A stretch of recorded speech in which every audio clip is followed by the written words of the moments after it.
Dan ini heelnya tinggi banget nih, ya, tinggi banget. Oke, kali ini kita kedatangan Saucony Endorphin Elite 2. Ini lain daripada yang lain yang pernah nyuci di toko Shoes and Cleans, ya. Jadi ini sekali lagi punya teman gua. Dia hari ini kebetulan nyuci sepatunya di Shoes and Cleans karena 3 hari lagi dia akan racing, lomba lari LPS Monas. Nah, siapa sih ini ikut LPS Monas juga nih, ya. Kalau VT ini di kalian, selamat kalian berjuang. Oke, langsung aja ya tanpa basa-basi. Saucony Endorphin Elite 2 ya. Elite 2 aja kita bilang ya. Gua akan review secara general aja karena teman gua minta gua review. Langsung aja kita review buat teman-teman. Menurut gua yang pace-nya udah pace 6 kecil udah boleh sih pakai ini. Ya, kita review dulu dari bagian upper. Nah, seperti teman-teman bisa lihat di sini, bagian uppernya itu mesh polyester juga kali ini ya. Gua yakin ya, seperti teman gue yang bilang ke sini, kelebihan dari sepatu ini breathable banget karena meshnya kalian bisa lihat di sini sangat gede ya. Dan di bagian toe-nya juga ada frame ya, supaya memberikan pondasi supaya nggak gampang blister. Dan gue suka di bagian uppernya ini, Saucony ini, uppernya ini kalau kalian lihat langsung terhubung sama bagian toe-nya nih. Tuh, jadi kalau kita pakai tuh nggak ada tuh lidah sepatu yang keselip-selip lagi, nggak ada cerita. Karena dia langsung satu gini, berhubung semua.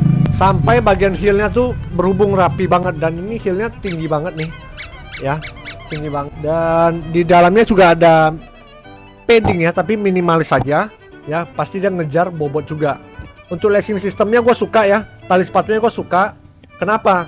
Dia ada tekstur, sehingga pada saat kita berlari, tali sepatu tuh nggak gampang copot. Kemudian di bagian lidahnya ini juga bisa lipat gini nih. Nah, kalau teman-teman mau gini kelihatan logo bisa juga nih. Atau mau gini Saucony-nya kelihatan boleh juga. Untuk bagian insole itu nggak bisa dibuka ya. Cuman ada tulisan Endorphin Speed Roll teknologi. Cakep banget ya. Langsung aja kita masuk ke bagian midsole-nya. Gua sekali pegang gini aja. Tuh. Empuk banget, lembut banget. Sumpah, lembut banget. Dibandingkan dengan Adidas AP4 ya. Menurut gua ini empuk banget. Nggak butuh effort soalnya nekannya. Ini kalau gua cari tahu, Saucony Elite 2 ini di teknologinya ini namanya TPEE ya. Critical foam juga ini, termasuk critical foam ya. Gini. Gua sekali tekan gini. Bagian outsole-nya ya, di tengah-tengahnya ini ada bolong gini, kelihatan ada platnya ya.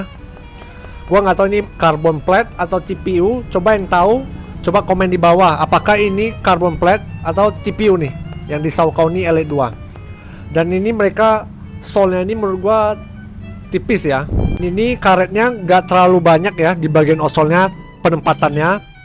Dan menurut gue ini tujuannya untuk mengurangi beban pada sepatu ini. Oke, ini ada beberapa kelebihan dan kekurangan dari teman gue yang pakai sepatu ini. Kelebihannya adalah empuk, ringan, kaki nggak mau berhenti. Yo pasti. Gue sekali pegang gini aja udah tahu ringan, empuk, kayak marshmallow gitu, empuk banget. Terus nggak mau berhenti. Pakai ini tuh pengen kebut terus. Maksud teman gue ini. Ya.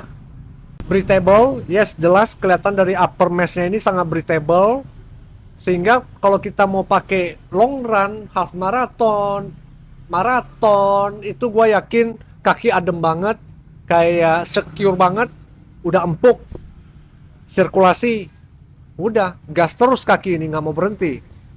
Nah, menurut orang toko nih, sepatu ini bisa dipakai sampai ultramarathon, gile.